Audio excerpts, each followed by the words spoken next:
Si Donna usa ka ordinaryong dalaga nga nag-eskwela sa senior high school. Simple kay siya nga tao. Hilumon, matinud-anon, o gilihilig sa mga laglaag o mga kalipay nga kasagaran ganahan sa mga batanon sa iyang pangidaron. Para kang Donna, usa ra gyud ang importante, ang iyang pagtuon. Dako ang iyang pangandoy nga makahuman sa pag-eskwela o makagraduar ug unya makapangita og maayong trabaho aron makatabang sa iyang pamilya.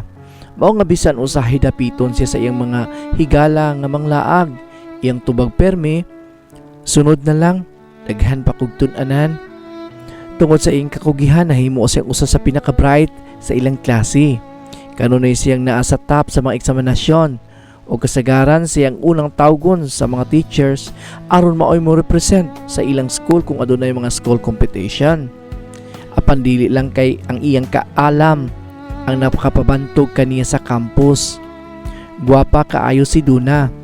Manindot iyang pahiyom, taas og itom ang iyang buhok, ug bisan simple ang iyang panamit, makadanig gyapon siya sa mga mata sa mga tao. Mao nga dili gyud ikatingala nga daghang mga lalaki sa ilang eskwelahan ang nakagusto kaniya. Adunay mo padala og chocolate, adunay magsulat og love letter, adunay maghulat sa gate pagkahuman sa klase. Apan parihas ra ang iyang tubag sa tanan. Salamat, pero dili pa ko interesado. Walay makahimo nga makapausab sa iyang unahuna. Hangtod usa ka adlaw ni ana,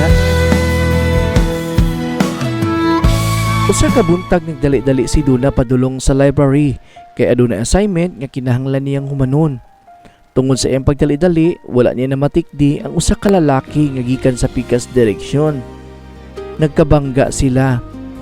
Nangatagak sa salog ang iyang mga libro. Sorry kaayo. Paspas nga sulti sa lalaki samtang nagpunit sa mga libro ni Donna. Okay ra, tubag ni Donna. Mitan-aw siya sa lalaki og dito niya unang nakita si Marco.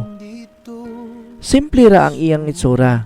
Dili siya sama sa mga lalaki nga sigig paghambog sa campus. Hilumon siya, matinahuron, og adunay gamay nga pahiyom nga murag makapakalma sa bisan kinsa. Donna ka, di ba? Pangutana niya. Nakurat si Donna. Kaila ka na ko? Medyo, mitubag si Marco. Ikaw ba tong perming number 1 sa klase? Ningisi si Donna. Dili man permi. Aw kung dili permi, kasagaran. May katawa si Donna. Mao kato ang unang higayon nga nikatawa siya sa usa ka lalaki. Wala niya masabti anong lahi ang inibati. Sukad ni adto, permi na silang mag-abot. Sa library, sa hallway, sa canteen, usahay sa school gate, sa sinugdan, simple ra kay ang ilang mga istorya. Humana kag assignment? Wala pa. Tabangan ti ka. Okay ra ko.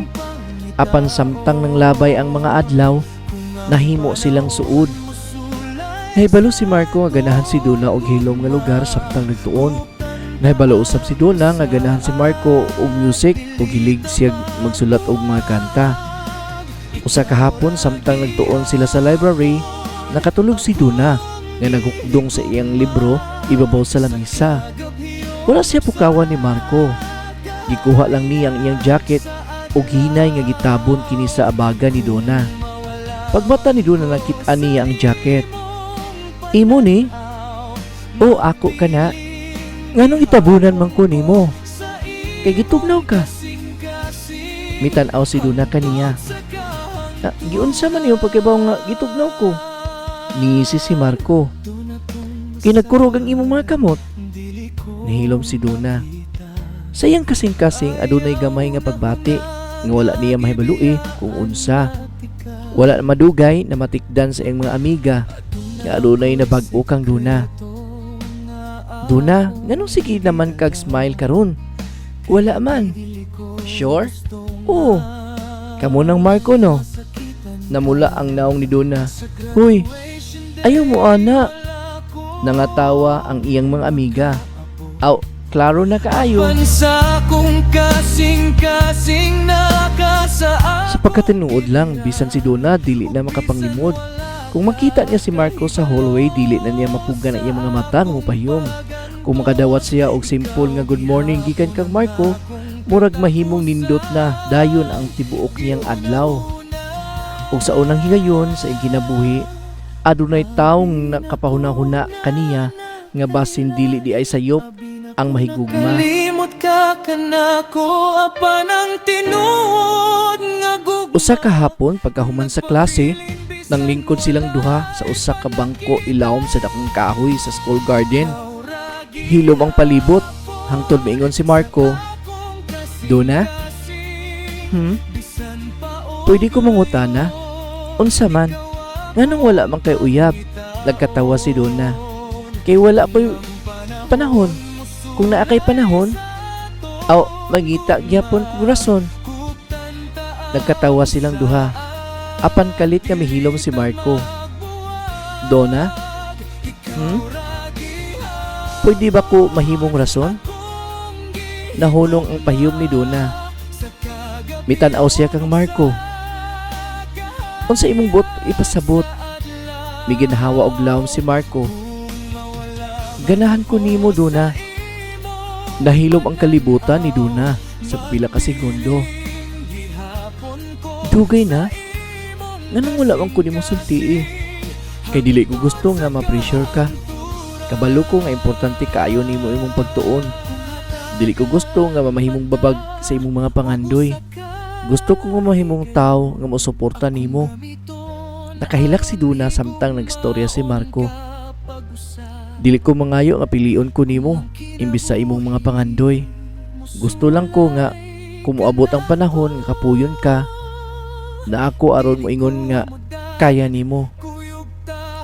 Ningisi si Donna samtang nagpahid sa iyong mga luha. "Sus, ngano? Magkakilig man kaayo ka?" Nagkatawa si Marco. "O pasabot ana, na ako chance?" Mitanaw si Donna kaniya og hinay nga ningon, "Siguro naa." Kita gihapon. Paglabay sa usa ka semana, nahimo ng opisyal ang ilang relasyon. Walay bonggang proposal, way daghang tao, simple ra.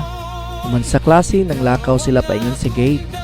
Nangutana si Marco, "Donna, kita na gyud?" Ipahiyong si Donna. "Ambot? Si ambot? Siguro." "Siguro ba?" Mihulong si Donna mitanaw kang Marco og ingon, "O, uyab na ta." Kalit kami sidlak ang naong ni Marco. "Sure? Di ba klaro?" "Gusto lang ko nga makadungog balik." Ningisi si Donna. "Marco, uyab na ta." Nagkatawa sila samtang nagpadayon sa paglakaw. Wala na usab ang pangandoy ni Donna. Nagtuon gyapon siya. Apan karon naa na siya usa ka tawo nga pirming mosuporta kaniya. Og si Marco, wala siya mahimong babag sa mga damgo ni Donna. Nahimo siyang kauban sa damgo. Kaya ang tinuod nga gugma, dili ka nang mupugos nimo nga biyaan ang imong pangandoy. Ang tinuod nga gugma, mao ka nang moingon, padayon sundo ang imong damgo. Ug samtang naglakaw ka padulong didto, naara ko sa imong kiliran. Ug mao ka na ang gugma nga wala damhan ni Donna. Usa ka gugma nga nagsugod sa usa ka aksidenteng pagka nagbunggo sa library. Apan nahimong usa ka istorya nga dili na niya gustong matapos. Kay usahay, ang pinakanindot nga gugma dili nato gipangita. Kalit lang kini moabot sa tawo nga wala gyud nato damha.